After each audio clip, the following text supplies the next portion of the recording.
It's been just over 2 months since Prague was swamped when the Uhrova River burst its banks. Thousands of lives are still in upheaval.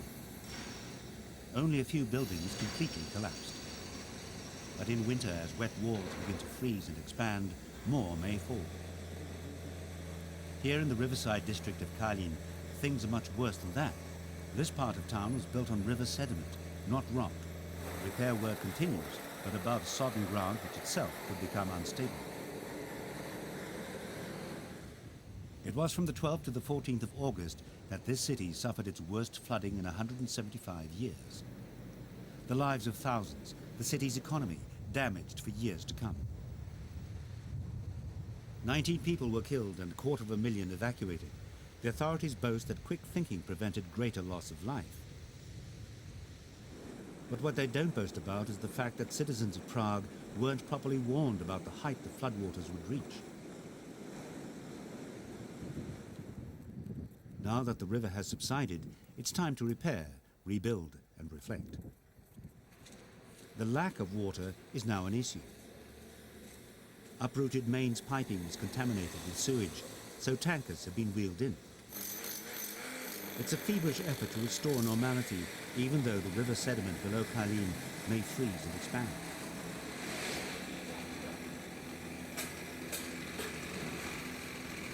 Every street is filled with concerted activity. Charities work out of shipping containers, supplying basic needs. Times of crisis can bring communities together, and this is no exception. These two young men are members of the Hindu-based Hari Krishna faith. Their own charity restaurant was completely flooded, and they've run out of money to buy cleaning products. But this Roman Catholic charity is helping them. Yeah, it is big help, because we are an organization with not so much profit, and we are doing for people. Yeah? And now people are doing for us. The city's public transport system is still in a drastic state of disarray. 17 subway stations were flooded. This one was designed to serve as a waterproof shelter in times of flooding. Thankfully, no one sought refuge here. Few people have returned to Karlin, but Hana Uhrova has, because her apartment was too high to be flooded. Most of her neighbors have relatives to stay with.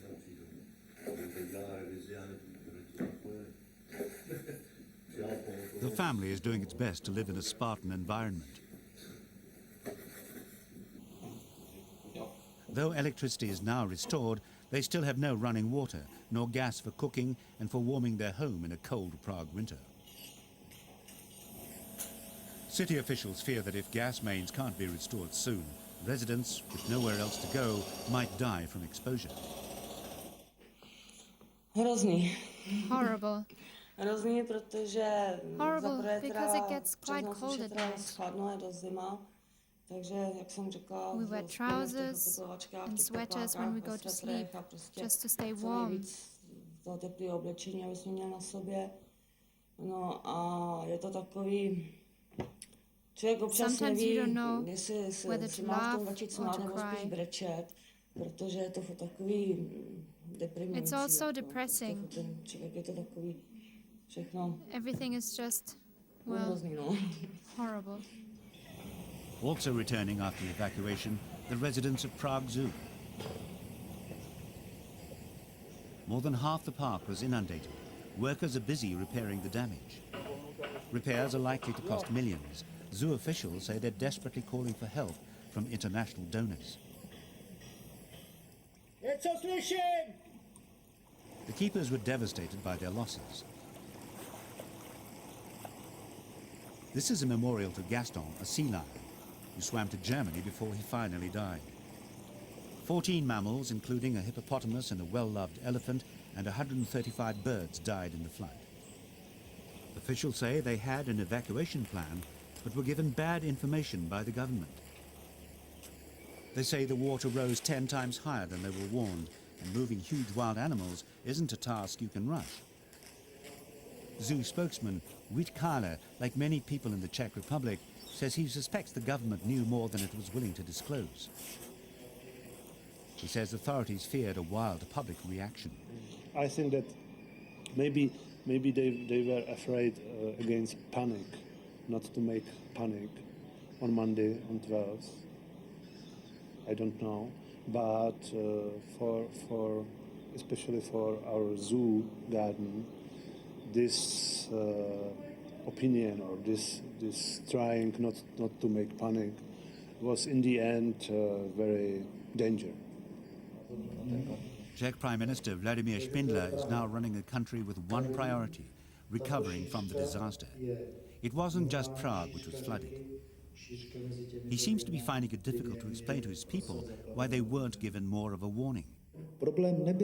We didn't have problems with predictions. Our problem was that the mathematical and physical models we'd prepared only counted for about a 1 in 100 years flood. So we couldn't foresee what exactly the water would do. Not that we didn't know it wouldn't be huge, we knew that in time. But we didn't know where the water would reach and what the dynamic effect would be, because what was expected was a once in 100 year flood. The government is helping. These are army recruits on cleanup duty. Though with such widespread damage, financial help can only be limited, and most victims were not insured. Prime Minister Spindla admits his government has lessons to learn from the disaster. You have to realize that we were very well prepared. We were able to evacuate 200,000 people out of the 1.5 million affected by the floods. Only 19 died, half of them being really irresponsible, mainly curious people. So we were very well prepared. But it has become apparent that we'll need to restructure some area plans, to landscape some areas, and make some additional anti-flood measures. There's no doubt about it. About an hour outside of Prague is one short-term solution for a painfully long-term problem. A freezer set to -20 degrees centigrade. Hundreds of thousands of soaked documents frozen in time. The first Bible in Czech, original literary manuscripts, war records, scores by the hand of Mozart, all kept frozen until the mammoth task of restoration can begin. One local academic says the job will take one person 5,000 years.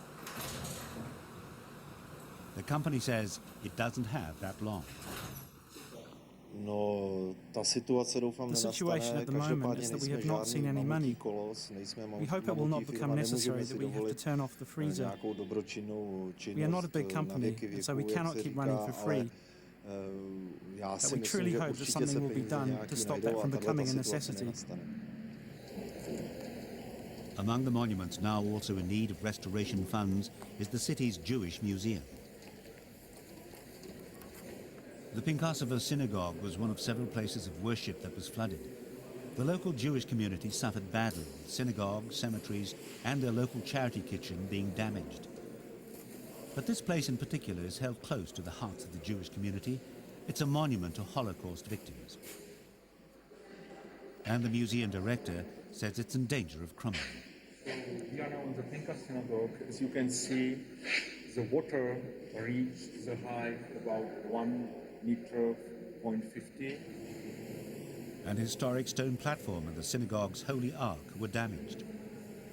But most feared for are the hand-painted names of 80,000 people killed by the Nazis.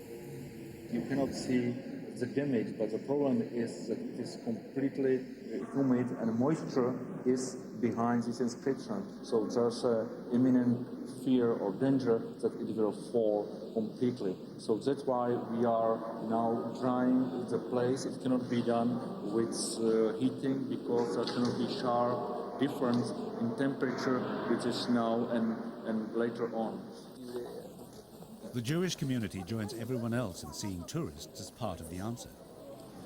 The medieval Charles Bridge and most of the old parts of town are open. Though many cancelled holiday plans here, tourist numbers are gradually starting to climb. After all, this city on a river has been flooded before, and its beauty has always emerged unscathed.